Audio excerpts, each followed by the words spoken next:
இன்று முதல் மானிய கோரிக்கை மீதான விவாதம் தொடங்க உள்ள நிலையில் சட்டமன்ற கூட்டத்தொடர் தொடங்கி நடைபெற்று வருகிறது. அந்த காட்சிகளை நேரலையில் குடிபிறப்பும் காக்கும் திறனும் கற்றறிந்த அறிவும் முயற்சியும் ஆகிய இவ்வைந்தும் திருந்த பெற்றவரே அமைச்சர்.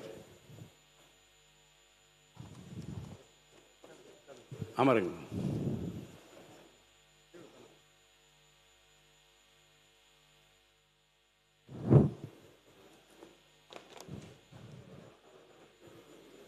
தந்தை பெரியார், பெருந்தலைவர் காமராஜர், அண்ணல் அம்பேத்கர், வீரமங்கை வேலு நாச்சியார், மக்கள் சேவகர் அஞ்சலை அம்மாள் ஆகியோரை கொள்கை தலைவர்களாக ஏற்று பிறப்புக்கும் எல்லா உயிர்க்கும் என்ற உன்னத கோட்பாட்டை தனது அரசியல் சித்தாந்தமாக கொண்டு மதசார்பற்ற சமூக நீதியை காக்கும் உண்மையான மக்கள் தலைவர் மாண்புமிகு தமிழ்நாடு முதலமைச்சர் அவர்களின் தலைமையிலான இந்த பொற்கால அரசு பொறுப்பேற்று இன்றுடன் 100 நாட்களை கம்பீரமாக நிறைவு செய்துள்ளது.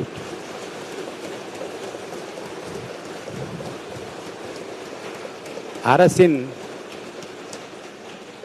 இந்த முதல் 100 நாட்கள் என்பது நாட்காட்டியில் கடந்து செல்லும் வெறும் நாட்கள் அல்ல. இது தமிழக வரலாற்றில் புதியதொரு மாற்றத்தின் 100 நாட்கள் ஆகும். வாக்குறுதி என்பது தேர்தலுக்கான வார்த்தை அல்ல, அது மக்களுக்கான பொறுப்பு என்ற உணர்வுடன் செயல்படும் இந்த அரசு மக்களின் பேராதரவோடு பொறுப்பேற்ற முதல் நாளிலிருந்தே மக்களின் நாடி துடிப்பை அறிந்து புதிய சிந்தனைகளுடன் களமிறங்கி தனது முதல் 100 நாட்களில் பல்வேறு துறைகளில் செயல்படுத்தியுள்ள பணிகள் பாராட்டுக்குரியவை. ஏழை எளிய மக்களின்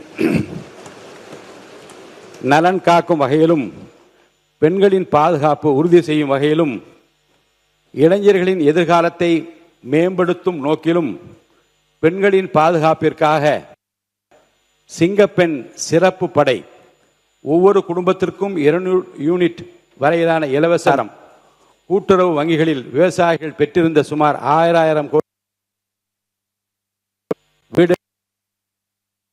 வீடுகளை கட்டித்தரும் நோக்கில் அறிவிப்பு செய்துள்ள வெற்றி வீடு கட்டும் திட்டம், அண்ணன் சீர் திட்டம், சிங்க பெண்கள் வலிப்படுத்தும் திட்டம், வெற்றி திறன் பயிற்சி திட்டம், தாய் மாமன் தங்க மோதிர திட்டம் என்று பல அறிவிப்புகள். இது மக்களுக்கான அரசு என்பதை மாண்புமிகு முதலமைச்சர் அவர்கள் நிரூபித்துள்ளார்கள். வளமான தமிழ்நாடு, வலிமையான தமிழ்நாடு, சமத்துவமான தமிழ்நாடு, ஊழலற்ற தமிழ்நாடு என்ற எதிர்கால கனவுக்கு முதல் 100 நாட்களில் வலுவான அடித்தளத்தை அமைக்கும் வகையில் ஆட்சி கட்டிலில் ஏறியவுடனே விளம்பர வெளிச்சத்தை தேடாமல் ஏழை எளிய மக்களின் வாழ்வாதாரத்தை உயர்த்தும் முதன்மையான கோப்புகளில் கையெழுத்திட்ட அந்த பொன்னான கரம் நமது மாண்புமிகு முதலமைச்சருடையது. இந்த அரசு பொறுப்பேற்றது முதல் அரசியல் அனுபவம் இல்லாதவர்கள் ஆட்சி கவிழ்ந்துவிடும், இது காகித கப்பல் என்று ஏளனம் செய்தவர்கள், ஏகடையும் பேசியவர்கள், பகல் கனவு கண்டவர்கள் என்று நிலையில் நமது முதலமைச்சரின் 100 நாள் கடின உழைப்பால் இன்று மக்கள் ஆதரவு என்னும் பெருங்கடலில் திக்கு தெரியாமல் தத்தளித்துக் கொண்டிருக்கிற காட்சியை பார்த்து கொண்டிருக்கிறோம். இந்த குறுகிய காலகட்டத்திற்குள் தமிழ்நாட்டில் மக்களாட்சி தத்துவத்தின் மாண்பை காக்கும் வகையிலும், தமிழக மக்களின் நீண்டகால எதிர்பார்ப்புகளை பூர்த்தி செய்யும் வகையிலும் ஊழலற்ற நேர்மையான மற்றும் வெளிப்படையான தன்மையை நிர்வாகத்துக்கு வழங்கி வரும் மாண்புமிகு முதலமைச்சர் அவர்களால் விதைக்கப்பட்டுள்ள திட்டங்களின் விதைகள் வரும் ஆண்டுகளில் தமிழ்நாட்டின் பொருளாதார வளர்ச்சியாகவும், இளைஞர்களின் வேலை வாய்ப்பாகவும், பெண்களின் சுயமரியாதையாகவும், விவசாயிகளின் வளமாகவும், மாணவர்களின் கல்வி வாய்ப்பாகவும், பொதுமக்களின் நல்வாழ்வுக்காக மலரும் என்பதில் எள்ளளவு நமக்கு ஐயமில்லை. சட்டமன்றத்தில் மாற்று கருத்து கொண்டவர்களையும் இன்முகத்தோடு வரவேற்று அரசியல் காழ்ப்புணர்ச்சிகளை இடம் தராமல் ஜனநாயகம் மற்றும் சட்டமன்ற மரபுகளை புதுப்பித்து அரசியலில் ஒரு புதிய நாகரிகமான பண்பை இந்த 100 நாட்களில் மாண்புமிகு முதலமைச்சர் அவர்களிடம் நாம் கண்டோம்.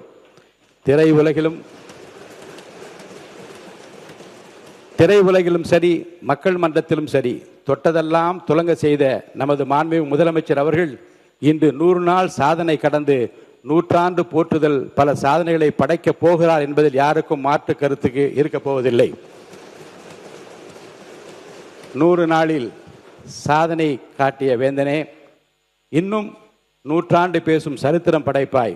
பகைவர் சூழ்ச்சிகளை தூள் தூளாக மக்கள் படைபலத்தோடு என்றும் வெல்வாய் என்ற வரிகளுக்கு இணங்க இன்னும் பல சாதனை திட்டங்களை தமிழக மக்களுக்கு வழங்கி தமிழகத்தின் உரிமைகளை மீட்டெடுத்து நமது மாநிலத்தை இந்தியாவின் முதன்மை மாநிலமாக மாற்றும் தங்களின் மக்கள் பணி தொய்வின்றி தொடர மாண்புமிகு முதலமைச்சர் அவர்களுக்கும் அவரது அமைச்சரவைக்கும் இந்த அவையின் சார்பாகவும் தமிழக மக்கள் சார்பாகவும் எனது உளமார்ந்த நல்வாழ்த்துக்களை தெரிவித்துக் கொள்கிறேன்.